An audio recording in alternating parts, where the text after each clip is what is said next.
சேர்ந்து வாசிக்கலாம். சங்கீதம் 48 எல்லாம் சேர்ந்து ஒரே வேளையிலே வாசிக்கலாம்.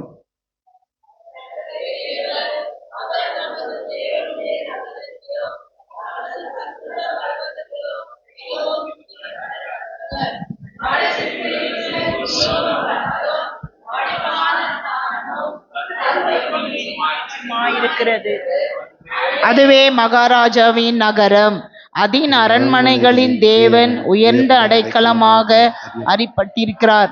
இதோ ராஜாக்கள் கூடிக்கொண்டு ஏகமாய் கடந்து வந்தார்கள். அவர்கள் அதை கண்டபோது பிரமித்து கலங்கி விரைந்தோடினார்கள். அங்கே நடுங்கொண்டு பிரசவ வேதனைப்படுகிற ஸ்திரீயை போல வேதனைப்பட்டார்கள். கீழ்காற்றினால் தர்ஷிஷின் கப்பல்களை நீர் உடைக்கிறீர். நாம் கேள்விப்பட்டபடியே நமது தேவனுடைய நகரமாகிய சேனைகளுடைய கர்த்தரின் நகரத்திலே கண்டோம். தேவன் அதை என்றென்றைக்கும் ஸ்திரப்படுத்துவார். தேவனே, உமது ஆலயத்தின் நடுவிலே உமது கிருபையை சிந்தித்து கொண்டிருக்கிறோம்.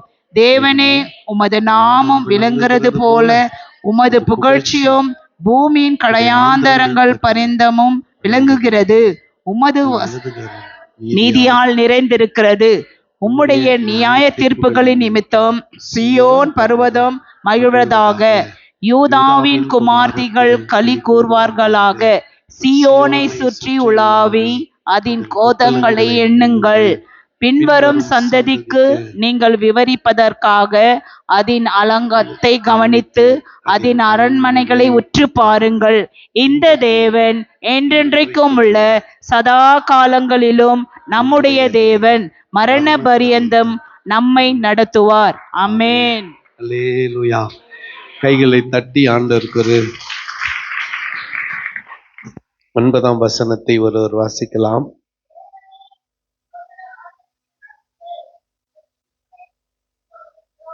ஆமென். 48ஆம் சங்கீதத்தை இந்த நாளில் தியானிக்கிறோம். 9ஆம் வசனத்தை இன்னொருவர் வாசிக்கலாம்.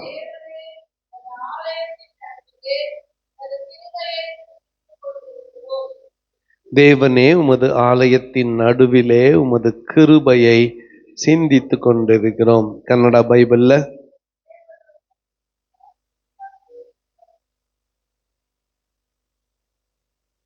ஆமென். இங்கிலீஷ் பைபிள்ல ஆமென். எல்லாம் சேர்ந்து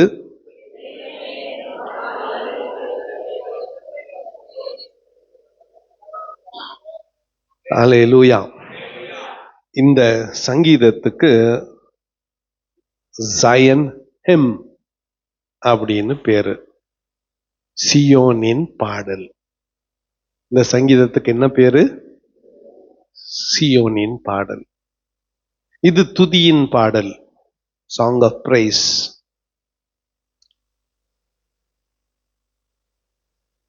பெரிய மகாராஜாவின் நகரத்தை குறித்த ஒரு பாடல், சிட்டி ஆஃப் கிரேட் கிங். கண்டிப்பா இந்த பட்டணத்தை தலைநகராக தாவீது மாற்றி இருந்தாலும் தாவீது இல்ல கிரேட் கிங். இந்த சியோனுக்கு கிரேட் கிங் யாரு? யாரு? நம்முடைய ஆண்டவராகிய இயேசு. இது ஆண்டவராகிய இயேசு கிறிஸ்து சம்பந்தமான ஒரு பட்டணம். ஆகவே தான் இதை குறித்த ஒரு தியானம் நமக்கு தேவை. சத்துருக்கள் இந்த பட்டணத்துக்கு விரோதமாக வந்து முற்றுகை போட வந்து அவர்களே இடறி விழுந்தார்கள், அவர்களே ஓடி போனார்கள். கர்த்தருடைய பாதுகாப்பு வளையம் இந்த பட்டணத்தை சுற்றி இருந்தது, இருக்கிறது, இருக்க போகிறது. அல்லேலூயா. இந்த பட்டணம் ஆண்டவருடைய பட்டணம். இது காட்ஸ் சாய்ஸ், கர்த்தருடைய தெரிந்து கொள்ளுதல். நீங்க எப்படி அவ்வளவு நிச்சயமா சொல்றீங்க கர்த்தருடைய தெரிந்து கொள்ளுதல்னு நீங்க கேட்டீங்கன்னா, உங்க உங்க கேள்விக்கான பதில் ஆதியாகமம் 22:2. ஆதியாகமம் 22:2 எடுத்தவங்க ஒருத்தர் வேகமா வாசித்துருங்களேன்.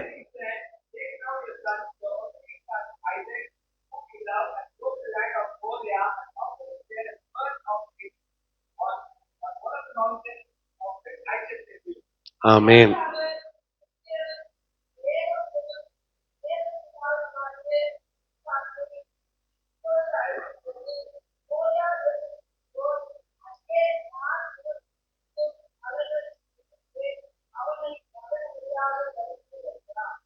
இந்த சங்கீதத்தை தியானிக்கிறதுக்கு முன்னால இந்த வசனத்தை பார்க்கணும்.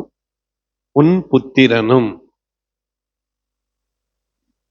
உன் ஏக சுதனும் உன் நேச குமாரன்.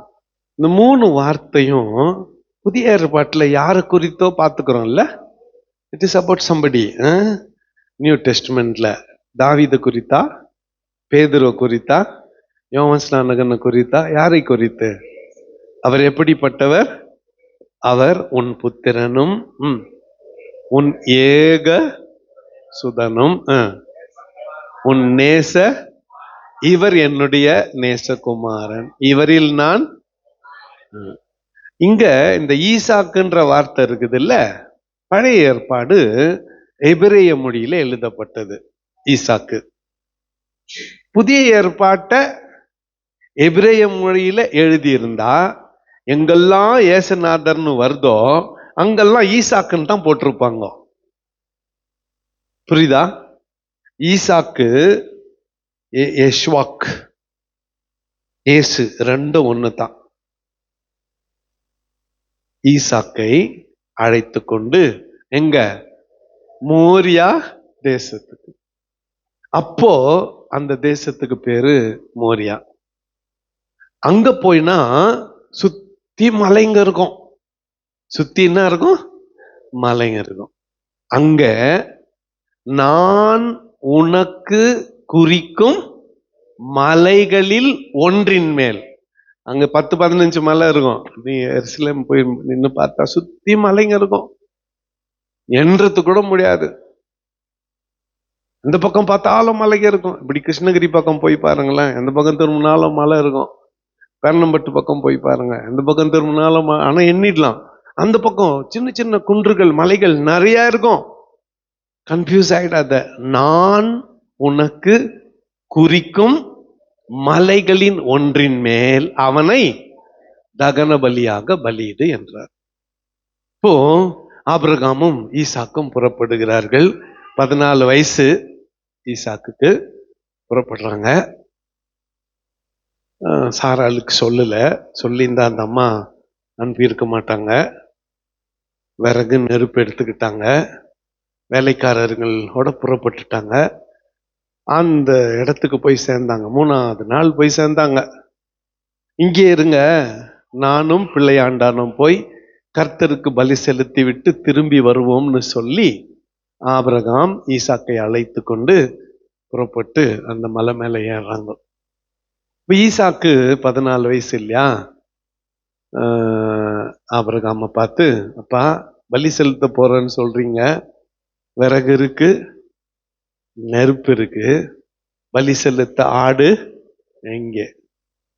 அம்மா நமக்கெல்லாம் தகப்பன், விசுவாசிகளுக்கெல்லாம் தகப்பன் சொன்ன வார்த்தை, கர்த்தருடைய பர்வதத்திலே பார்த்து கொள்ளப்படும். இன்னும் சுருக்கமா சொல்லணும்னா, கர்த்தர் பார்த்து கொள்வார். இது நாம நம்ம பிள்ளைங்களுக்கு சொல்லி கொடுக்க வேண்டிய ஒரு நிச்சயமான பாடம். a definite lesson. கர்த்தர் பார்த்து கொள்வார், கர்த்தருடைய பர்வதத்திலே பார்த்து கொள்ளப்படும். ஆனா உண்மையா ஈசாக்கை தான் கர்த்தர் பலியிட கேட்டார். விறகு அடக்கியாச்சு, நெருப்பு தயாரா இருக்கு, ஈசாக்கு கைகள் கால்கள் கட்டப்படுகிறது. இதே மாதிரி ஒருத்தருடைய கைகளும் கால்களும் கூட கட்டப்பட்டுச்சு. நிறைய நம்ம பேரலல் டிரா பண்ண முடியும்.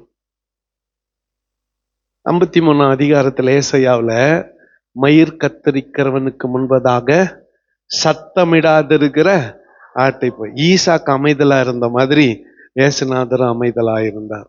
அவர் தம்முடைய வாயை திறக்கவில்லை. அப்படியே இவனை ஈசாக்க கட்டி பலிபீடத்து மேல கடத்தியாச்சு. கத்தியையும் ஓங்கியாச்சு.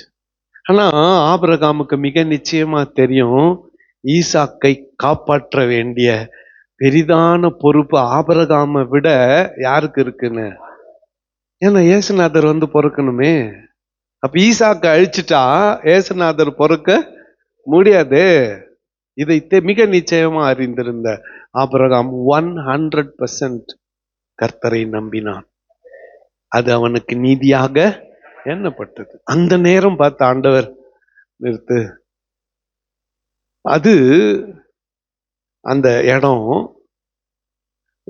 அங்க வந்து ஒரு முள் செடியில ஒரு ஆட்டினுடைய கொம்பு மாட்டின்குதான். அந்த ஆட்டுக்கு பழுது இல்லையா, ஸ்பாட் அண்ட் பிளமிஷ் இல்லை. அதை இவர் எத்தனை வந்து ஈசாக்க காப்பாத்திட்டு பலி செலுத்த வரான். அப்போ ஆபிரகாம் சொன்னபடி தான் நடந்தது. கர்த்தர் பார்த்து கொள்வார். 1500 வருஷம் ஓடிடுச்சு.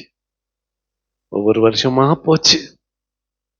எந்த இடத்துல ஈசாக்கு காப்பாற்றப்பட்டானோ அதே இடத்தில் ஆண்டவராகிய இயேசு கிறிஸ்து தம்முடைய ஜீவனை கொடுத்தார். அந்த இடம் தான் இந்த சியோன். இந்த இடம். அப்போ இந்த இடத்துக்கென்று ஒரு தனி சிறப்பு இருக்கிறது. நம்மளையும் நம்ம பட்டணத்தையும் பிரிக்க முடியாது. இங்க இருக்கிறப்ப நமக்கு தெரியுறது இல்ல. ஒருவேளை தூர தேசத்துக்கு கிராமத்துக்கு போனோம்னா அங்க நம்ம ஊர் பேரை சொல்லி நம்மளை கூப்பிடுவாங்க. இல்ல, நம்ம ஊரு பேரை சொல்லி நம்மளை கூப்பிடுவாங்க. இயேசுநாதரையும் சியோனையும் பிரிக்க முடியாது. பிறகு நான் அந்த I'm going to draw the line. பிறகு அதை நாம தியானிக்க போகிறோம். ஃபர்ஸ்ட் இன்னைக்கு இந்த சங்கீதத்தை தியானித்து விடலாம். ரொம்ப one of the very prominent psalms 48. ரொம்ப பிரபலமான ஒரு சங்கீதம் 48ஆம் சங்கீதம். இது ஒரு ராஜா, அவருடைய நகரம், a king and his capital city. ஒரு ராஜா, அவனுடைய தலைநகரம். இது ரெண்டு தொடர்பான சங்கீதம் இது. அதுல முதல் வார்த்தையை காலையில சங்கீத பகுதியில தியானிச்சோம். அவர் எப்படிப்பட்டவர்? கர்த்தர். சொல்லுங்க, பெரியவர். அவர் நமது தேவனுடைய எது? அது சியோன். தேவனுடைய நகரத்திலும் தமது பரிசுத்த பர்வதத்திலும் மிகவும் துதிக்கிறது யாரு? தலைப்பு பாருங்க, கோராகின். சொல்லுங்க, யாரு? யார் இவங்க? கொஞ்சம் கவனிங்க. இந்த கோராகுன்றவன் எகிப்துல பிறந்தவன், லேவி குடும்பத்துல தான் பிறந்தவன். மோசேக்கு பங்காளி, கசின், சித்தப்பா பெரியப்பா பசங்க. லேவி குடும்பத்துல தான் பிறந்தவன். ஆசாரிய பணியை செய்ய வேண்டியவன். நல்லா கவனிங்க, ஆசாரிய பணியை செய்ய வேண்டியவன். கர்த்தர் மோசே கிட்ட 10 கட்டளையை கொடுத்தாரு. மோசே அதை கொண்டு வந்து ஜனங்களுக்கு கொடுத்தான். எல்லாரும் ஏத்துக்கினாங்க. இவன் ஏத்துக்கல. இந்த கோராகு கூட 2 கூட்டாளிங்களை சேர்த்துக்கிட்டான். மோசேக்கு விரோதமா முறுமுறுக்க ஆரம்பிச்சான். மோசேக்கு விரோதமா இல்ல, மோசே கையில கொடுக்கப்பட்ட 10 கட்டளைகளுக்கு விரோதமா, நியாயப்பிரமாணத்துக்கு விரோதம். இது கஷ்டம்பா, இதை யார் ஃபாலோ பண்ணுவாங்க? ஏன்னா இவன் பிறந்த இடம் அப்படி, இவன் கூடின கூடுகை அப்படி, இவன் கூடின சர்க்கிள் அப்படி, அந்த வட்டம் அப்படி. என்ன நடந்துச்சு நம்ம எல்லாருக்கும் தெரியும். எல்லாம் தூரம் போயிடுங்க. இந்த 3 பேர் வழக்கமா சாக மாட்டாங்க. தூரம் போயிடுங்க. பூமி பளந்து அவங்கள முழுகிச்சு, அவங்க வீட்டார் எல்லாம். ஆச்சரியமான விஷயம் என்னன்னா, அவனுடைய பிள்ளைங்க எஸ்கேப் ஆயிட்டானுங்க. அந்த கோராகனுடைய பிள்ளைகள் எஸ்கேப் ஆயிட்டாங்க. எப்படின்னா, அவங்க தங்கள் தகப்பனாகிய கோராகின் பக்கத்துல நிக்கல, அவங்க போய் யார் பக்கத்துல நின்னாங்க? மோசே கூட நின்னாங்க. மோசே என்ன பண்ணா, அவங்கள சீஃப் மியூசிஷியனா மாத்திட்டான், வர்ஷிப் டீம்ல மாத்திட்டான். யார் பாட்டு எழுதினாலும் அவங்க கிட்ட கொடுப்பாங்க, அவங்க தான் டியூன் போடுவாங்க. அந்த பாடகர்களின் குரலாய் இந்த கோராகின் புத்திரர் மாறினார்கள். ஒரு அல்லேலூயா சொல்லுங்க. சினிமா உதாரணம் சொன்னா தான் உங்களுக்கு புரியும். ஒரு ஒரு பாட்டு சும்மா இப்படி கையாசிச்சுட்டு 14 வருஷம் சீஃப் மினிஸ்டர் வந்துட்டு போயிட்டாரு. யாரு? எம்ஜிஆர். சும்மா எழுதுனது யாரோ, பாடினது யாரோ, அவங்க பேரெல்லாம் வரல. முன்னால நின்று இப்படி இப்படின்ட்டு என்ன பண்ணிட்டு போயிட்டாரு? 14 வருஷம் சீஃப் மினிஸ்டர் வந்துட்டு போயிட்டாரு. இன்னைக்கும் அவரை பத்தி பேசினுக்கிறாங்க. சரி, இப்போ அந்த பாட்டை எழுதுனது யாரு? யாரோ ஒரு கவிஞன். அவரு யாருன்னு தெரியுமா? நம்மளுக்கு தெரியாது. கையாசிச்சவர் தான் தெரியும். இந்த கோராகின் புத்திரர் யார் பாட்டு எழுதினாலும் அவங்க கிட்ட போய் சேர்ந்துச்சு அந்த இது, அதுக்கு டியூன் போட்டு பாடினார்கள். நல்லா கேளுங்க. இந்த கோராகின் புத்திரர் பாடல் இசைக்குழுவில அவர்கள் இந்த பாடல்களுக்கு மெட்டு அமைத்து கர்த்தரை புகழ்ந்து பாடுகிற மவுத் பீஸா மாறிட்டாங்க. ஒருவேளை தாவீதே ஒரு பாட்டு எழுதனான்னு வச்சுக்கோங்களேன், தாவீது பாடினா கழுத கத்துற மாதிரி இருக்கும். ஒருவேளை இல்ல, அவனே ஒரு நல்ல தாவீது நல்ல மியூசிஷியன், அவனுக்கு பாட தெரியுமா தெரியல. ஆனா பல பாடல்களை அவன் இந்த கோராகின் புத்திரர் கையில கொடுத்து டியூன் போட வச்சு அவங்கள பாட வச்சிருக்கிறான். சரி, அந்த கதை அப்படி போட்டோம். ஆனா இந்த நகரம் யாரால தெரிந்து கொள்ளப்பட்டது? ஆதியாகமம் 22:2 படி இந்த பட்டணம் யாரால தெரிந்து கொள்ளப்பட்டது? ஆண்டவரால, கர்த்தரால. நான் உனக்கு காண்பிக்கும் மலைகளில் ஒன்றில். இது ஆண்டவருடைய சாய்ஸ். அதுல இந்த வட திசையில் உள்ள சியோன் பர்வதம் வடிப்பமான ஸ்தானமும் சர்வ பூமியின் மகிழ்ச்சியுமாய் இருக்கிறது.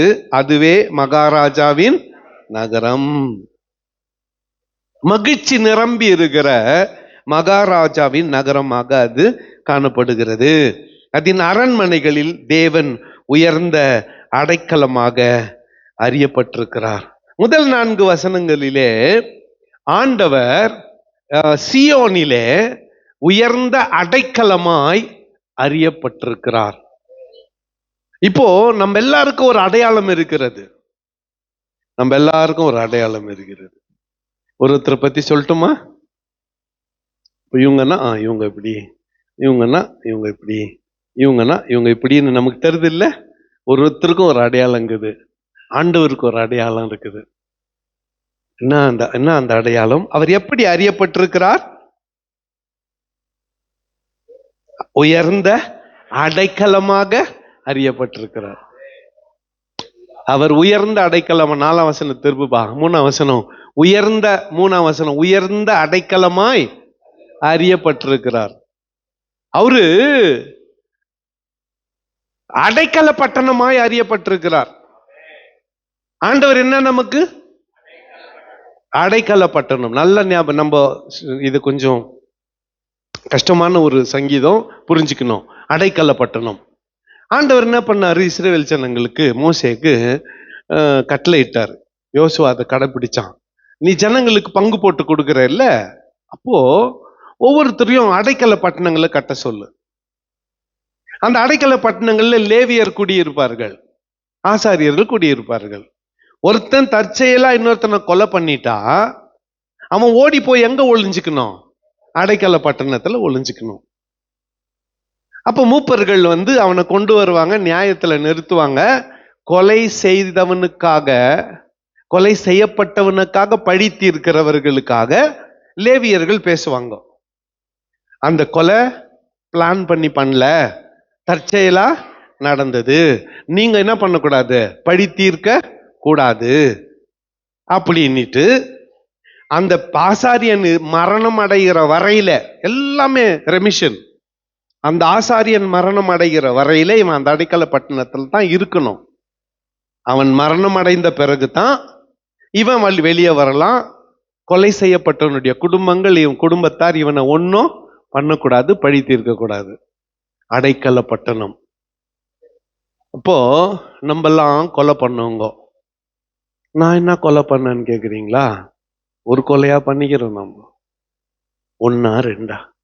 இந்த வாயில எத்தனை கொலை, எத்தனை பேரை சாவடிச்சுக்கிறோம். இந்த தூக்கு தண்டனை கைதி கூட ஜட்ஜி ஒரு முறை நியாய தீர்ப்பு எழுதிட்டு பெண்ணை குத்தி வச்சிடுறாங்க. ஒரு நாளைக்கு 100 பெண்ணை வச்சுக்கிறீங்க நீங்க. அப்ப கணக்கு போட்டுக்குங்க, இந்த வாயால, இந்த சொல்லால எத்தனை பேரை காயப்படுத்தி இருக்கிறோம். நான் கேட்கிறேன், உனக்கு என்ன உரிமை இருக்கிறது? What right you have to speak about somebody? ஒருத்தரை குறித்து பேச உனக்கு என்ன யோக்கியதை இருக்கிறது? என்ன அருகதை இருக்கிறது? என்ன இருக்கிறது உனக்கு? ஒரு நிமிஷம் உன்னை பார்த்துக்கோ, ஒரே நிமிஷம் உன்னை பார்த்துக்கோ. இந்த வெளிச்சத்துல அப்படியே படம் போட்டு காட்டுது, எதையுமே மறைக்க முடியல. எங்கெல்லாம் ஸ்பாட்டுக்குதோ லைட்ல அப்படியே தெரியுது. I am fully exposed, I am fully exposed. மறைக்க ஒண்ணுமே இல்லை. நல்லா ஞாபகத்துல வச்சுக்கலாம். நம்ம ரொம்ப ஈஸியா ஒருத்தருக்கு மரண தண்டனை குத்துறோம், அந்த பெண்ணை போட்டு குத்தி உடைச்சிடுறோம். Stop it at once. இன்னைக்கே நிறுத்து. நியாய தீர்ப்பு உன் குடும்பத்தின் மேல திரும்பும்.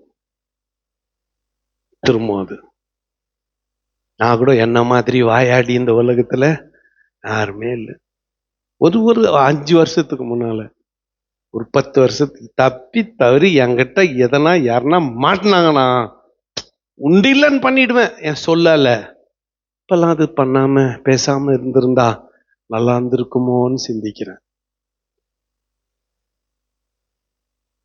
அது பேசாம இருந்திருந்தா நல்லா இருந்திருக்குமோன்னு சிந்திக்கிறேன்.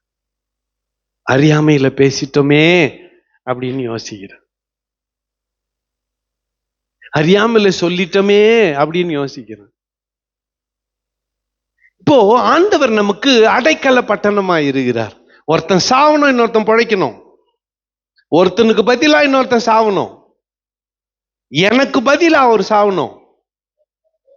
அப்பதான் எனக்கு ரட்சிப்பு. நல்லா புரிஞ்சுக்குங்க. உனக்கு நீயே செத்தா கூட உனக்கு ரட்சிப்பு இல்லை. உனக்கு நீயே செத்தா கூட உனக்கு ரட்சிப்பு இல்லை. உனக்கு பதிலா பாவம் இல்லாத ஒருவர் மரிக்கணும். அப்பதான் நீ ரட்சிக்கப்படுவாய். அதுதான் அவர் உயர்ந்த அடைக்கலமாய் அறியப்பட்டிருக்கிறார். இப்போ நமக்கு தெரியும் அப்சலோம் ஸ்டோரி. தாவீதனுடைய நாட்களிலே தாவீதனுடைய படைத்தலைவன் யோவாபுனுடைய தம்பிய அப்சலோம் அப்னேர் கொலை பண்ணிட்டான். சவுல் செத்துட்டு பிறகு அப்னேர் வந்து தாவீதோட ஒப்புரை வாங்கிட்டு தாவீது விருந்து பண்ணி அவனுக்கு சாப்பாடு போட்டு அனுப்பிட்டான். சமாதானமா அனுப்பிட்டான். வெளியே போய் இந்த யோவாப் வந்து அந்த அப்னேரோட ரகசியம் பேசுற மாதிரி பேசி அடைக்கல பட்டணத்துக்கு ஒரு 2 அடி வெளியே கூட்டின்னு போய் இடுப்புல இருக்கிற பட்டயத்தை எடுத்து அவனை கொலை பண்ணிட்டான். அவன் குடல் சரிந்து அடைக்கல பட்டணத்துக்கு வெளியே செத்தான். அப்ப தாவீது புலம்பல் பாடினான், ஓ மாவீரனே, உன் கைகளும் கால்களும் விலங்கிடப்படவில்லையே, மரிகேடன் மரிக்கிறது போல் மரித்தாயேன்னு அவனுக்காக புலம்புகிறான். நமக்கு அது தெரியும். நல்லா ஞாபகத்துல வச்சுக்கோங்க. இந்த அடைக்கல பட்டணத்தை விட்டு வெளியே போனா நமக்கு ஆபத்து. அடைக்கல பட்டணத்துக்கு உள்ளேயே இருந்தா பொழைச்சுக்குவோம். அதனாலதான் சொன்னேன், இந்த பட்டணம் யாருடைய சாய்ஸ் சொல்லுங்க? மோரியா யாருடைய தெரிந்து கொள்ளுதல்? கர்த்தருடைய தெரிந்து கொள்ளுதல், காட்ஸ் சாய்ஸ், அங்கே பாதுகாப்பு இருக்கிறது. இப்ப ஹிஸ்டாரிக்கலி சரித்திர பூர்வமா 4ஆம் வசனத்திலிருந்து 7ஆம் வசனம் வரை வாசிக்கும் பொழுது, 8ஆம் வசனம் வரை வாசிக்கும் பொழுது, இதோ ராஜாக்கள் கூடிக்கொண்டு ஏகமாய் கடந்து வந்தார்கள் எருசலேமுக்கு விரோதமா. அவர்கள் அதை கண்டபோது பிரமித்து கலங்கி விரைந்தோடினார்கள். அங்கே நடுக்கம் கொண்டு பிரசவ வேதனைப்படுகிற ஸ்திரியை போல வேதனைப்பட்டார்கள். கீழ்காற்றினால் தர்ஷீஷின் கப்பல்களை கர்த்தர் உடைத்தார். நாம் கேள்விப்பட்டபடியே நம்முடைய தேவனுடைய நகரமாகிய சேனைகளுடைய கர்த்தரின் நகரத்திலே கண்டோம். தேவன் அதை என்றென்றைக்கும் ஸ்திரப்படுத்துவார். இப்ப இந்த நகரத்தை கர்த்தரே காப்பாற்றினார். எருசலேமை சுற்றி பர்வதங்கள் இருக்கும் வண்ணமாய் கர்த்தர் எருசலேமை சுற்றி பாதுகாப்பாய் இருக்கிறார். பறந்து காக்கிற பட்சியை போல கர்த்தர் எருசலேமை சுற்றி பறந்து காக்கிற தேவனாய் இருக்கிறார். மற்ற இடங்களிலே இந்த எருசலேமை குறித்து நாம் வாசிக்கிறோம். அடுத்து 9ஆம் வசனத்திலே, தேவனே உமது ஆலயத்தின் நடுவிலே உமது கிருபையை சிந்தித்து கொண்டிரு. முக்கியமானது கவனிங்க. இந்த எருசலேமுக்கு தனிச்சிறப்பு. அங்க என்ன இருக்கிறது? சாலமோன் கட்டின தேவாலயம் அங்க என்ன இருக்கிறது? அப்ப இந்த சங்கீதம் தாவீதின் நாட்களில் எழுதப்படவில்லை. சாலமோனுக்கு அடுத்து, சாலமோனுக்கு பிறகு வந்த லேவி குடும்பத்தினர் இந்த சங்கீதத்தை எழுதியிருக்கிறார்கள். அவங்க என்ன சொல்றாங்க? தேவனே உமது ஆலயத்தின் நடுவிலே உமது கிருபையை சிந்தித்து. இப்ப சர்ச்சுக்கு வந்தோம், என்ன யோசனையா இருந்துச்சு? குக்கர் ஆஃப் பண்ணனா என்னன்னு தெரியல, கரண்ட்டுக்கு தான் இல்ல தெரியல, ஃப்ரிட்ஜில் நேற்று ராத்தி வாங்கிட்டு வந்து வச்ச சிக்கன் மெரினேட் பண்ணிட்டு வந்துக்கிறேன், அது என்னாச்சோ தெரியலையே, வீட்டை பூட்டினா பூட்டலையா தெரியலையே, மீன்காரன் வந்துட்டு போனா, இவரு பாட்டுக்கு பேசின்னுக்கிறாரு, எப்போ முடிப்பாரு, என்ன கவலை. ஒரு சிலருக்கு லேட்டா போனா அதெல்லாம் கிடைக்காது, யாருன்னா வந்து வாங்கிட்டு போயிடுவாங்களே, தச்சு முடிச்சுட்டு நேரா போனா தானே கிடைக்கும்.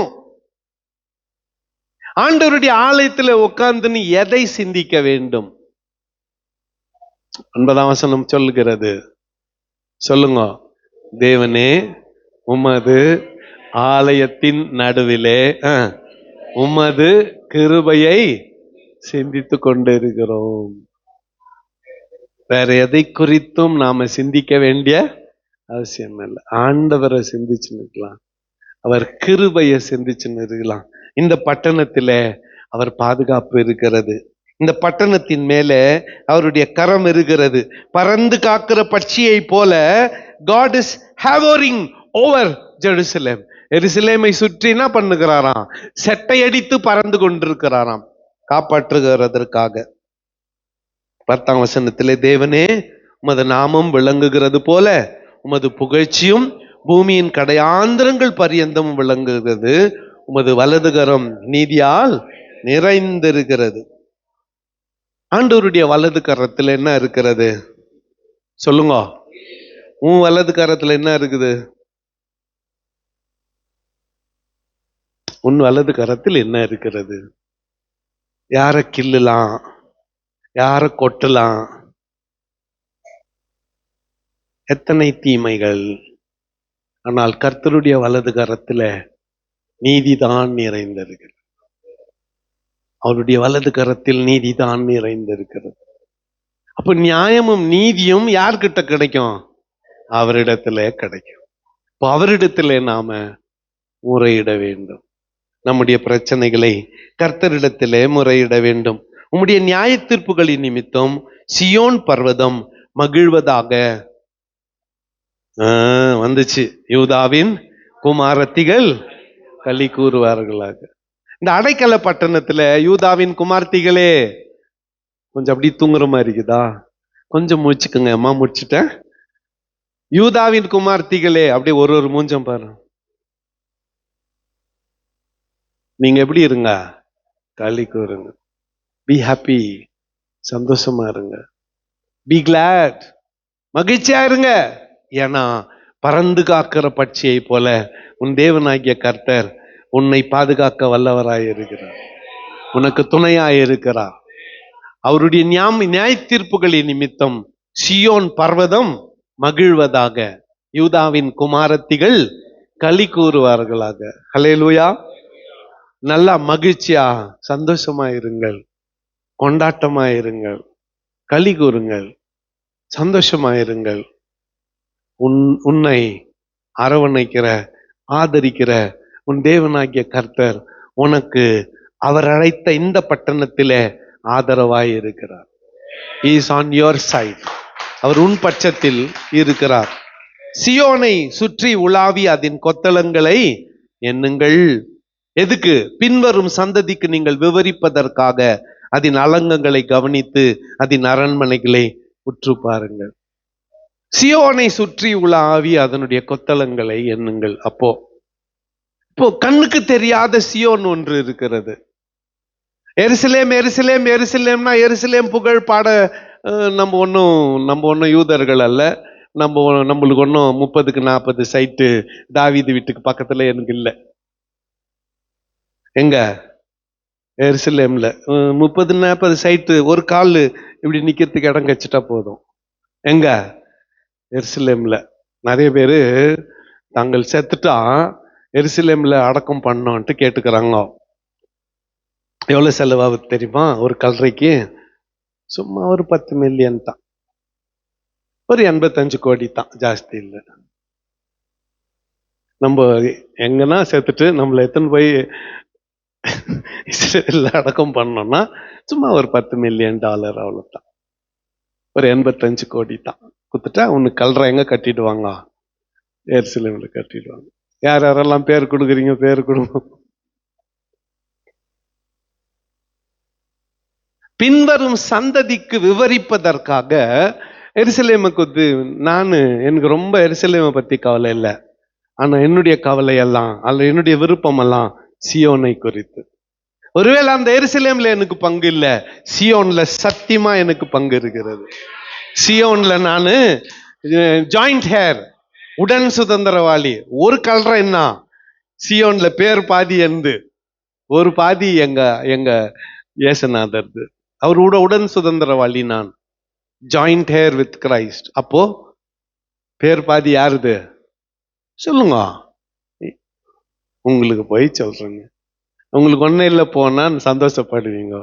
எருசலேம்லயே இஸ்ரேல்லே பாதி உங்களுதுன்னு சொன்னாங்க. ஒரு மூஞ்சம் சந்தோஷம் ஏற்பட மாட்டேங்குது. இயேசுநாதருக்கு என்னெல்லாம் சொந்தமோ அதெல்லாம் சியோனிலே நமக்கு சொந்தம்.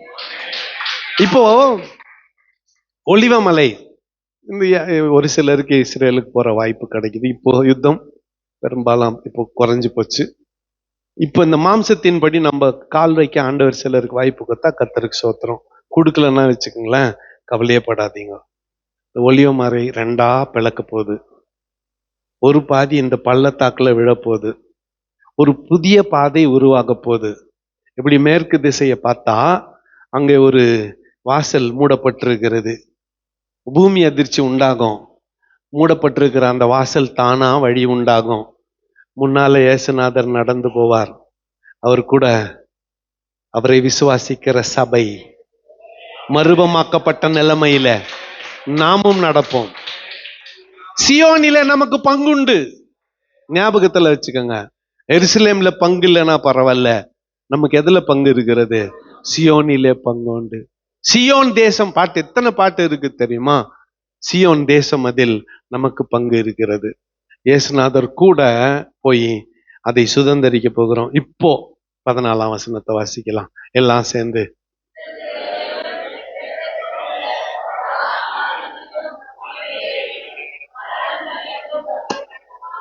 எதுவரையிலும்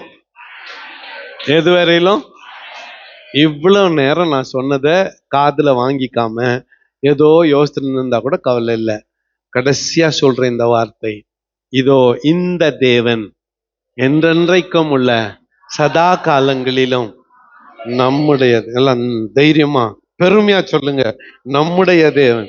சொல்லுங்க, மை காட், என்னுடைய. ஆரம்பத்துல சொன்ன இல்ல, கர்த்தர் பெரியவர். ஆமா தானே? ஃபர்ஸ்ட் வசனம் போடுப்பா.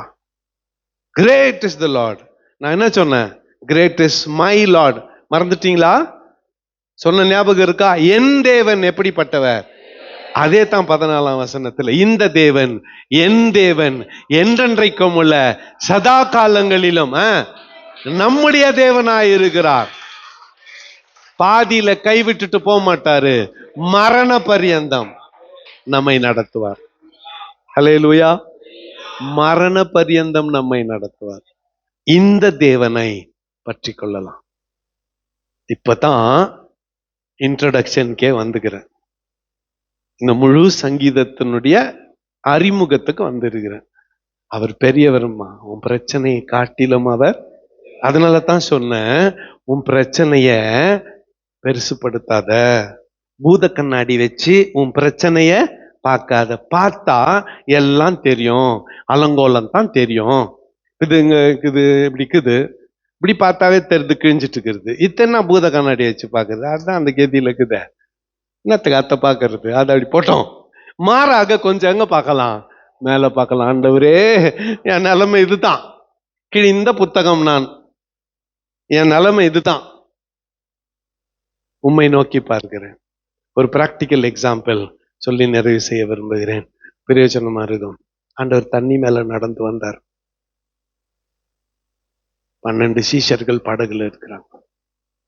எல்லாம் பேயின்னு பயந்தாங்க, ஆண்டவரை பார்த்து ஆவேசம்னு பயந்தாங்க. ஆண்டவர், பிள்ளைகளே பயப்படாதீங்க, நான் தான். ஆண்டவர் சொன்னார், சும்மா கண்ணல இந்த பேதுரு, ஆண்டவரே நீரேயானால் நான் தண்ணீரின் மீது நடக்க எனக்கு கட்டளை கொடும், வானாரு. படகுல இருந்து கத்தருக்கு சோத்திரம். அந்த நல்ல வேலை ஆண்டவர். உண்மையா பேயா இருந்திருந்தா என்ன ஆயிருக்கும்? பேதுரு நிலைமை என்ன? வந்தது பேயா இருந்திருந்தா பேதுரு நிலைமை என்ன? அதாவது வந்தது நீங்கள்ல யாராவது இருந்திருந்தா பேதுரு நிலைமை என்ன? இப்ப நீங்கெல்லாம் யாரு? டீச்சர் கரெக்டா சொன்னாங்க. ஓகே, நம்மளை விட பேய் யாரும் இல்லை. சரி, அங்க நீரேயானால் நான் தண்ணீர் மீது நடக்க கட்டளையிடும், வானாரு. இறங்கி கால் வச்சான். கால் உள்ள போல, 2வது ஸ்டெப்பு உள்ள போல, 3வது ஸ்டெப்பு உள்ள போல, 4வது தண்ணி மேல நடக்கிறான். ஒரு 20 அடி தூரத்துல ஆண்டவர் இருக்கிறாரு, நடந்து போய் நிற்கிறான். 3வதா ஒருத்தன் எப்பவுமே சீன்ல வருவான். அவன் வந்தான். வந்து அவனால் ஆண்டவர் ஒன்றும் பண்ண முடியாது.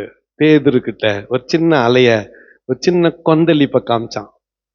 இவன் கவனம் ஆண்டவரை விட்டுட்டு எதை பார்த்துச்சு? தண்ணிய பார்த்துச்சு. உள்ள போயிட்டான்.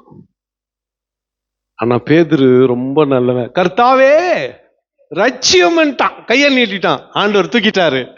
தூக்கிட்டு பிறகு தோல் மேல கை போட்டு நடக்கிறாங்க. பிரச்சனை எப்பவுமே காலு கீழே வச்சுக்கோ, அத்த தலை மேல சுமக்காத. என்ன பிரச்சனைனா கிட்டும், மெடிக்கல் ரிப்போர்ட்டு கிட்டும், கடன் பிரச்சனை கிட்டும், சமாதானம் இல்லாத நிலைமை கிட்டும், உன் இதயத்தை பாதித்து கொண்டிருக்கிற எந்த காரியம்னா கிட்டும், அத்த காலு கிட்ட வை. இன்னைக்கு நீ போறப்போ ஒரு விடுதலை பெற்ற மனுஷனா நான் போனோம், ஒரு விடுதலை பெற்றவனா நான் போனோம். எந்த பிரச்சனையும் என் கால் கீழே வைக்கிறேன், நான் என் ஆண்டவரை மேல வைக்கிறேன், அவரையே நோக்கி பார்த்துன்னு இருப்பேன். ஐ வில் ஓவர்கம் திஸ், இதை நான் மேற்கொள்வேன், இதை நான் ஜெயிப்பேன். ஆண்டவர் என்னை தோல்வி அடைய விட மாட்டார். என் ஆண்டவர் என் பக்கத்தில் இருக்கிறார். இப்போ நிறைய பேர் பரலோகத்துக்கு போனா கேள்வி கேட்கணும், நிறைய பேரை கேட்கணும். தானியேலை கேட்கணும், சிங்கத்தின் மத்தியில் எப்படா பத்துன்னு இருந்த, இன்னும் அன்னைக்கு ராத்திரி எப்படி இருந்துச்சு, ஒருத்தரையா இன்டர்வியூ பண்ண வரணும். ஷாத்ராக் மேஷாக் ஆபேத்நேகோ கேட்கணும், அக்கினி சூளையில எக்ஸ்பீரியன்ஸ் எப்படி இருந்துச்சுன்னு. அப்படி எல்லாரையும் கேட்டுன்னு வரணும். பேதுருவை ஃபர்ஸ்ட் கேட்கணும், யோ எப்படியா இருந்துச்சு தண்ணி மேல நடந்த அந்த அனுபவம், அந்த ஃபீலிங் எப்படி இருந்துச்சு? அப்போ எப்படின்னா சொல்லுவான், எனக்கு ஒன்றும் தெரியல, அவர் கை என் தோல் மேல பட்டது தான் எனக்கு தெரியும், வேற எதுவுமே எனக்கு தெரியாது. ஒரு அம்மா சொன்னாங்க, அது அது உண்மையோ பொய்யின்னெல்லாம் கூட நான் சொல்ல விரும்பல. ஐயா டாக்டர் வந்தாங்க ஐயா, ஆப்ரேஷன் பண்றாங்க ஐயா, நீ தான் பண்ற மாதிரி இருந்துச்சு ஐயா நாங்க. சோத்திரம் ஆண்டவரே, நம்ம மெடிக்கல் எல்லாம் படிக்கல. ஏசப்பா கூட இருந்தாரு. இதுதான் நமக்கு தேவை, இதுதான் நமக்கு தேவை. வேற எதுவுமே நமக்கு, அவர் தோள் மேல கை போட்டுக்கினார்னா பிரச்சனையெல்லாம் ஆட்டோமேட்டிக்கா எங்க வந்துடும்? உன் காலுக்கு கீழே வந்துடும். இந்த மகாராஜாவின் இப்போ ஒத்துக்கிறீங்களா கர்த்தர் பெரியவர்னு? கர்த்தர் உன்ன பிரச்சனையை காட்டிலும் பெரியவர். நம்பிக்கையோட போங்க, அவரோட சேர்ந்து நடங்க. உன் பிரச்சனையில அவர் சேர்ந்து வருகிறார். அவை எல்லாவற்றையும் உனக்கு காலுக்கு கீழே அடக்கி போடுகிறார். அந்த பாட்டு இல்ல, கொந்தளித்திடும் அலைகளிலும் கால் மிதித்திடும் கர்த்தரவர், அடங்கிடுமே அதட்டிடவே அக்கறை நாமும் நிகரே இல்லாத சர்வேசா இகழும் ஒளி பிரகாசா